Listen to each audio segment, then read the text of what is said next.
Very much, and thank you for the hearing. We all have a real interest in trying to get this thing to work, that's for sure. But I do want to say a couple of things about what this hearing is not about, because it puts it in a bit of a context. It's not about whether we should take away the right of our kids up to age 26 to be on health care, our own health care policy. That's working great. It's not about whether the preventive care that has been made available for free to seniors on Medicare should be rolled back. That's working pretty good.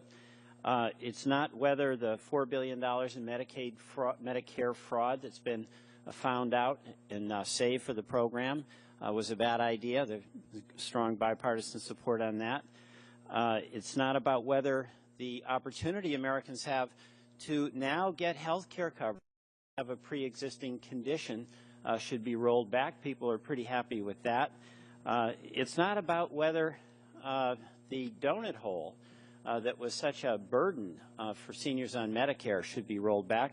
What we've done in this law, as everyone knows, is provided coverage to folks through that donut hole. So that's pretty good. And it's not about whether the Medicaid expansion that is part of this bill should be rolled back. In Vermont, that'll be like 40,000 people that are going to get access to health care, and that's going to affect some of the hardest working people in this country, farmers who work hard, make very little, but were not eligible to get Medicaid because they didn't have young children. So, Mr. Chairman, all of those things we're not having to question. They're working great. What we're talking about is a computer program that's messed up at the moment. And I've got some, we all have some historical experience with that.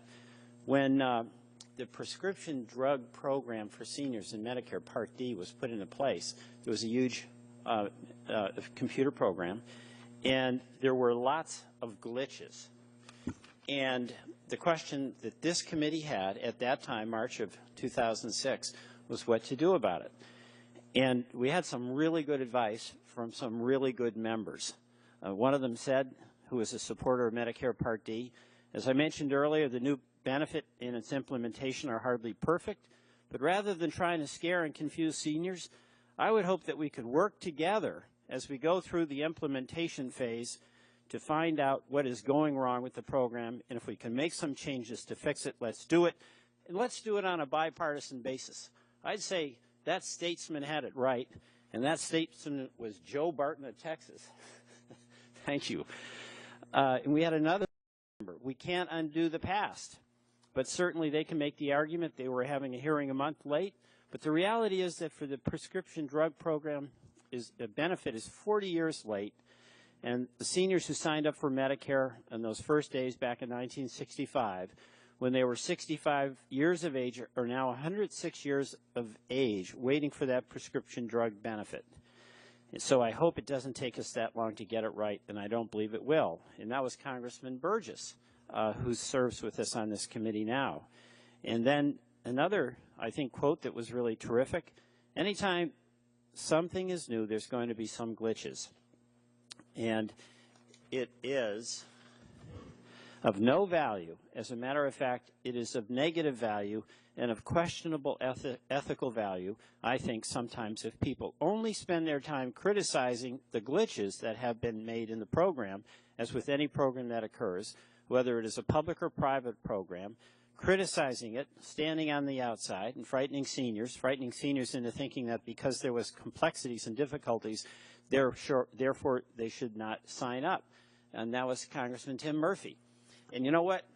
That advice they gave then is pretty good advice for us to take now.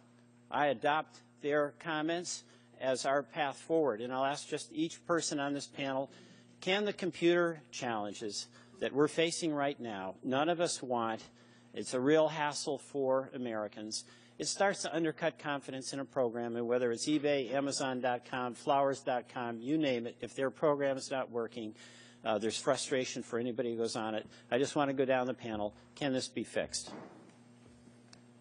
Sir, we are working every day to get it fixed, yes. We believe it can. Thank you. We hope so, but we don't have visibility into that. We have no involvement with that system. Okay, thank you. I yield back. Get it done.